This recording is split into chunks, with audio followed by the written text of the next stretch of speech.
headlines and decide that I am bored. I check my email and I decide to answer later.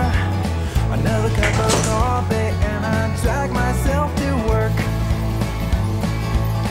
My life is drowned in a firm routine of coffee, sleep, and work. I am not boring, I just stick to what I know.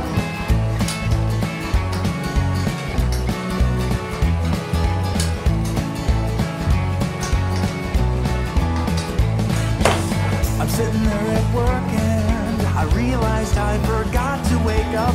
I can't be productive when I'm dreaming about a sheep. I go upstairs and get myself another cup of coffee.